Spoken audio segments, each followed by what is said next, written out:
अब की बार किसकी सरकार में आपका स्वागत है। मैं हूं आपके साथ पवन नारा। महाराष्ट्र में महाविकास आघाड़ी के बीच सीट शेयरिंग का फाइनल फॉर्मूला तय ही नहीं हो पा रहा है।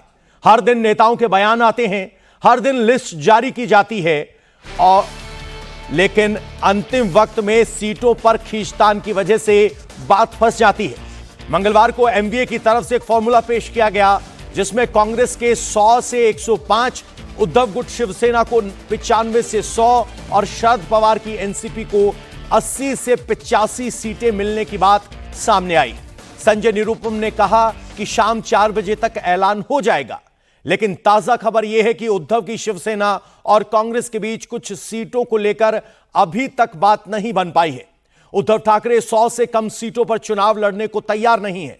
उधर शरद पवार लगातार दोनों पार्टियों के संपर्क में है। कोशिश यह है कि आज ही सीट शेयरिंग का ऐलान कर दिया जाए, लेकिन जब तक सीट बंटवारे पर फंसा पेच नहीं सुलझता तब तक सीटों का ऐलान होना मुश्किल लग रहा है। मेरे सहयोगी सचिन चौधरी इस वक्त सीधे मुंबई से हमारे साथ जुड़ गए हैं। सचिन, बार बार ऐलान किया जा रहा है कि समझौता हो गया है, उसके बावजूद प्रेस कॉन्फ्रेंस हो नहीं पा रही है। बात कहां अटक रही है?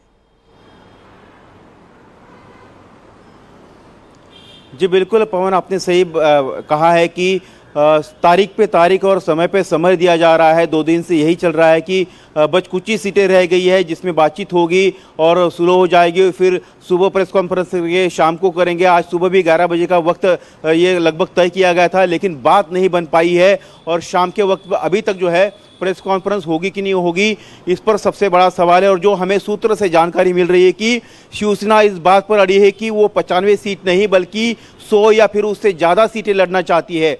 और ख़ास तौर पर पेच फंसा हुआ है विदर्भ की कुछ 4-5 सीटों को लेकर, जो नाक की लड़ाई बना दिया है कांग्रेस ने भी और शिवसेना ने भी। नागपुर दक्षिण की सीट है, रामटेक की सीट है, वरोरा की सीट है। मुंबई की सीटें की बात करें तो वहां पर भाईकला की सीट है, वर्सोवा की सीट है, बांद्रा ईस्ट की सीट है, कुर्ला और घाटकोपर वेस्ट की सीट है। हालांकि घाटकोपर वेस्ट की सीट जो है एनसीपी और शिवसेना में ज़्यादा उसमें लड़ाई चल रही है, लेकिन भाईकला और वर्सोवा ऐसी 2 सीटें हैं जिसको लेकर कांग्रेस और शिवसेना उद्धव ठाकरे गुट में बात नहीं बन पा रही है। और खास तौर पर विदर्भ दक्षिण जो नागपुर दक्षिण की जो सीट है विदर्भ में, उसको लेकर कांग्रेस कतई कंप्रोमाइज करने के लिए तैयार नहीं है और इन्हीं सीटों को लेकर पूरा मामला फंसा हुआ है। अंदर खाने बातचीत तो बैठकें हो रही है। पहले संजय राउत ने आज सुबह ये कहा था कि वो शाम को महाविकास आघाड़ी की ज्वाइंट प्रेस कॉन्फ्रेंस होगी, लेकिन अभी मेरे जो कुछ बड़े नेताओं से बातचीत हुई तो उनका कहना है कि अभी तक बातचीत पूरी तरह से सुलझी नहीं है। अभी तक बातचीत सुलझी नहीं है। बिल्कुल, आप हमारे साथ बने रहिए, आपके पास लौटेंगे। लेकिन सबसे पहले आपको बता दें कि महाराष्ट्र में वोटिंग से पहले ही प्रोसेस में महायुति गठबंधन महाआघाड़ी पर भारी पड़ रहा है। महायुति में शामिल तीनों दलों की पहली कैंडिडेट की लिस्ट आउट हो चुकी है। आज अजित पवार गुट ने भी 28 कैंडिडेट की लिस्ट जारी कर दी। अजित खुद बारामती सीट से चुनाव लड़ेंगे। अब देखना होगा कि शरद पवार इस सीट पर परिवार से ही कोई कैंडिडेट उतारते हैं या फिर अजित पवार को इस बार वॉकओवर देंगे।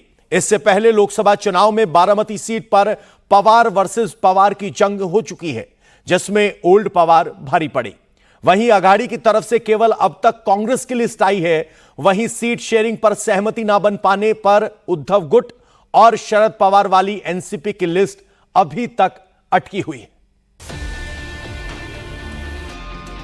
महाराष्ट्र में हर दिन उम्मीदवारों की नई लिस्ट जारी हो रही है। महायुति ने एमवीए की तुलना में पहले ही अपने उम्मीदवारों के नाम का ऐलान कर दिया है।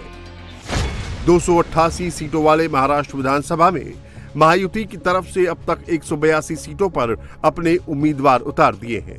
बीजेपी ने 99 सीटों पर अपने प्रत्याशियों के नाम का ऐलान किया है। शिंदे शिवसेना की तरफ से 45 नाम सामने आए हैं। अजीत पवार ने भी 38 उम्मीदवारों की अपनी पहली लिस्ट जारी कर दी है। अजीत पवार की एनसीपी ने अपने 95% मौजूदा विधायकों को फिर से टिकट दिया है। हालांकि पहली लिस्ट में नवाब मलिक और सना मलिक का नाम नहीं है। एनसीपी की लिस्ट में शामिल बड़े नामों की बात करें तो अजीत पवार बारामती से चुनाव लड़ेंगे। छगन भुजबल को येवला सीट से उतारा गया है।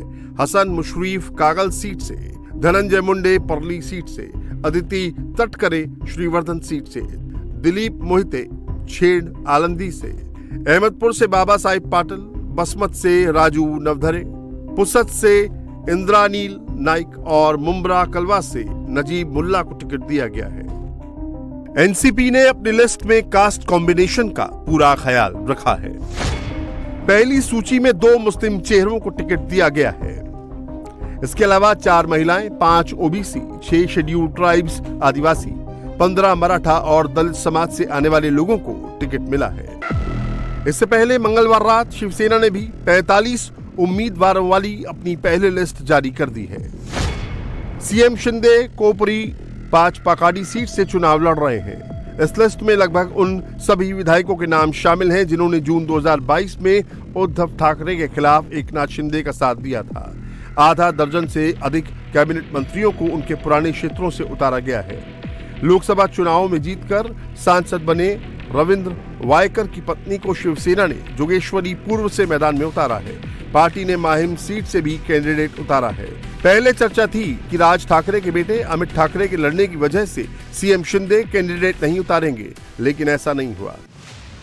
सीएम शिंदे के अलावा दूसरे बड़े नामों की बात करें तो सिल्लोड से अब्दुल सत्तार, संभाजी नगर पश्चिम से संजय शिरसाट, कोरेगांव से महेश संभाजी राजे शिंदे, दापोली से योगेश रामदास कदम, रत्नागिरी से उदय सामंत, सावंतवाड़ी से दीपक केसरकर का नाम शामिल है। कॉन्फिडेंट तो 100% से ज्यादा है, क्योंकि 2-2.25 साल में जो हमारी सरकार ने, महायुति सरकार ने जो काम किया है, अगर उसकी बराबरी करेंगे हम कंपैरिजन विथ महाविकास आघाड़ी, तो 2.5 साल में उनका काम और 2-2.25 साल में महायुति का काम हम देखेंगे तो लोग खुद ही महायुति के पक्ष में वोट करेंगे। और क्योंकि हमारा जो इंफ्रास्ट्रक्चर पूरे देश में पहला नंबर का है, जो महाविकास आघाड़ी ने बंद करवाया था, स्टे करवाया था, हमारी जैसी सरकार 2 साल पहले आ गई, हमने सब स्टे हटा दिए और पूरा इंफ्रास्ट्रक्चर प्रोजेक्ट को, रोड हो, फ्लाईओवर हो, मेट्रो हो, सभी काम। तो सीधे आपको लेकर चलेंगे, प्रेस कॉन्फ्रेंस का ऐलान होने वाला है, लेकिन आपको बता दें प्रधानमंत्री नरेंद्र मोदी ब्रिक्स समिट में बोल रहे हैं। सीधे आपको वहीं लेकर चलते हैं। मानवता और लगभग 30% अर्थव्यवस्था का प्रतिनिधित्व करता है। पिछले लगभग 2 दशकों में ब्रिक्स ने अनेक उपलब्धियां हासिल की हैं। मुझे विश्वास है कि आने वाले समय में यह संगठन वैश्विक चुनौतियों का सामना करने के लिए और अधिक प्रभावी माध्यम बनकर के उभरेगा। फ्रेंड्स, मैं न्यू डेवलपमेंट बैंक के अध्यक्ष हर एक्सेलेंसी दिल्मा रूसेफ का अभिनंदन करता हूं। पिछले 10 वर्षों में यह बैंक ग्लोबल साउथ के देशों के विकास के लिए महत्वपूर्ण विकल्प के रूप में उभर रहा है। भारत के गिफ्ट सिटी के साथ साथ अफ्रीका तथा रूस में रीजनल सेंटर्स के खुलने से इस बैंक की गतिविधियों को बल मिला है और लगभग $35 बिलियन के डेवलपमेंट प्रोजेक्ट्स सैंक्शन किए गए हैं। एनडीबी को डिमांड ड्रिवन सिद्धांत पर काम करते रहना चाहिए और बैंक का विस्तार करते हुए long term financial sustainability, healthy credit rating और मार्केट एक्सेस सुनिश्चित करने पर प्राथमिकता रहे। जो सहमति बनी है उससे हमारे आर्थिक सहयोग को बल मिलेगा। इन सब पहलों के बीच हमें स्मॉल और मीडियम स्केल इंडस्ट्री के हितों पर भी फोकस करना चाहिए। मुझे खुशी है कि 2021 में भारत की अध्यक्षता के दौरान प्रस्तावित ब्रिक्स स्टार्टअप फोरम इस वर्ष लॉन्च किया जाएगा।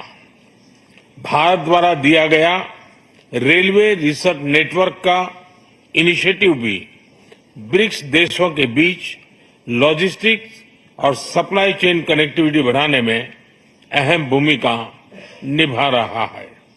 इस साल ब्रिक्स देशों में यूनिडो के साथ मिलकर इंडस्ट्री 4.0 के लिए स्किल्ड वर्कफोर्स तैयार करने पर बनी सहमति बहुत ही महत्वपूर्ण है। 2022 में लॉन्च किया गया ब्रिक्स वैक्सीन R&D सेंटर सभी देशों की स्वास्थ्य सुरक्षा बढ़ाने में मदद कर रहा है। हमें डिजिटल हेल्थ में भारत का सफल अनुभव ब्रिक्स पार्टनर्स के साथ साझा करने में खुशी होगी। फ्रेंड्स, क्लाइमेट चेंज हमारी साझी प्राथमिकता का विषय रहा है। रूस की अध्यक्षता में BRICS open carbon market partnership के लिए बनी सहमति का स्वागत करता है। भारत में भी green growth, climate resilient infrastructure और ग्रीन ट्रांजिशन पर विशेष रूप से बल दिया जा रहा है।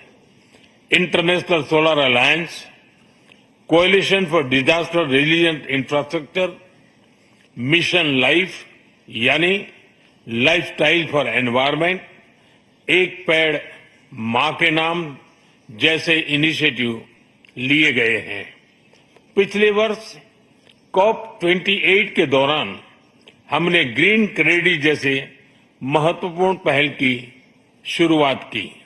मैं ब्रिक्स पार्टनर्स को इन इनिशिएटिव से जुड़ने के लिए आमंत्रित करता हूं। ब्रिक्स के सभी देशों में इंफ्रास्ट्रक्चर के निर्माण पर विशेष रूप से बल दिया जा रहा है। भारत में मल्टी मॉडल कनेक्टिविटी को तेजी से बढ़ाने के लिए हमने गति शक्ति पोर्टल बनाया है।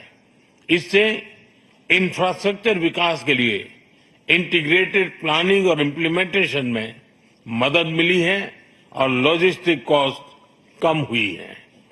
हमारे अनुभव आप सभी के साथ साझा करने में हमें खुशी होगी। फ्रेंड्स, ब्रिक्स देशों के बीच फाइनेंशियल इंटीग्रेशन बढ़ाने के लिए प्रयासों का हम स्वागत करते हैं। लोकल करेंसीज में व्यापार और सुगम रूप से क्रॉस बॉर्डर पेमेंट से हमारा आर्थिक सहयोग सुदृढ़ होगा। भारत द्वारा बनाया गया यूनिफाइड पेमेंट्स इंटरफेस यानी UPI भारत की एक बहुत बड़ी सक्सेस स्टोरी है। इसे कई देशों में अपनाया गया है। पिछले वर्ष हिज हाइनेस शेख मोहम्मद के साथ मिलकर हमने इसे UAE में भी लॉन्च किया। अन्य ब्रिक्स देशों के साथ भी इसमें सहयोग किया जा सकता है। फ्रेंड्स, भारत ब्रिक्स के अंतर्गत सहयोग बढ़ाने के लिए पूरी तरह से प्रतिबद्ध है। हमारी विविधता और मल्टीपोलरिटी में हमारा दृढ़ विश्वास हमारी ताकत है। हमारी यही ताकत और मानवता में साझा विश्वास हमारी भावी पीढ़ी के समृद्ध और सशक्त भविष्य को सार्थक रूप देने में सहयोग होगा। आज की बहुत ही महत्वपूर्ण एवं उपयोगी चर्चाओं के लिए मैं सभी का आभार व्यक्त करता हूं। ब्रिक्स के अगले अध्यक्ष के रूप में मैं राष्ट्रपति लूला को हार्दिक शुभकामनाएं देता हूं। भारत आपकी ब्रिक्स अध्यक्षता की सफलता के लिए अपना पूरा सहयोग देगा। एक बार फिर राष्ट्रपति पुतिन और सभी लीडर्स का बहुत बहुत धन्यवाद। Спасибо большое. तो आपने सुना, भारतीय प्रधानमंत्री नरेंद्र मोदी ब्रिक्स समिट को संबोधित कर रहे थे। उन्होंने कहा कि ब्रिक्स देशों में आर्थिक सहयोग बनाना होगा। फाइनेंशियल सेंटर जो स्थापित किए गए हैं वो बेहतर क्रेडिट अवेलेबिलिटी करवा सके विकसित देशों के लिए, वो बड़ी बात होगी। भारत ग्रीन एनर्जी पर जोर दे रहा है, उस प्रतिबद्धता को प्रधानमंत्री नरेंद्र मोदी ने यहां हाईलाइट किया है। और आर्थिक सहयोग बढ़ाना होगा। सबसे बड़ी बात यह है कि ब्रिक्स देशों की आर्थिक गतिविधियों में एक बड़ा हिस्सा चीन का है। इसी तरीके से भारत अब चाहता है कि आर्थिक सहयोग बढ़े, क्रेडिट अवेलेबिलिटी हो, उसकी एक ट्रांसपेरेंट प्रोसेस हो और उस आर्थिक सहयोग से ब्रिक्स देश ज्यादा तेज गति से आगे बढ़ पाएंगे।